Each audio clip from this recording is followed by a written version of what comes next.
ఛత్తీస్గఢ్ కు చెందిన మల్లయోధుడు, సామాజికవేత్త, విద్యాదాత చింతరాయ్ టిక్రిహ జీవితం ఆధారంగా తెరకెక్కిన డాక్యుమెంటరీ ఛత్తీస్గఢ్ కి భీమ్ చింతరాయ్ కు అమెరికాలో గొప్ప గౌరవం లభించింది. ఈ నెల 2న న్యూయార్క్ లో జరిగిన అమెరికన్ ఇంటర్నేషనల్ ఫిల్మ్ ఫెస్టివల్లో ఈ డాక్యుమెంటరీ ప్రశంసలు లభించాయి. నగరంలోని స్టెనెట్ ఐలాండ్ లో గల centre for the arts performing theatre లో దీన్ని ప్రదర్శించగా ప్రేక్షకులు నిలబడి కరతాళ ధ్వనులు చేశారు. యువ దర్శకుడు ఎస్.అన్షు దురందర్ ఈ డాక్యుమెంటరీని తెరకెక్కించారు. 154 దేశాల నుంచి 2974 చిత్రాలు పోటీపడగా ఎంపిక చేసిన కొన్నింటిని మాత్రమే ప్రదర్శించారు.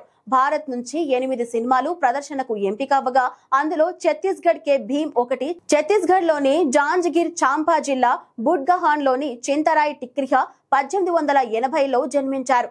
సమాజంలో ఏ వర్గం ఆకలితో ఉన్నా సంపన్నులు సంతోషంగా ఉండలేరని చింతరాయ్ నమ్మారు. ఆయన ఇంటి ధాన్యాగారపు తలుపులు నిత్యం తెరిచి ఉండేవి. ఆహారం అవసరం ఉన్నవారు తీసుకెళ్లేవారు.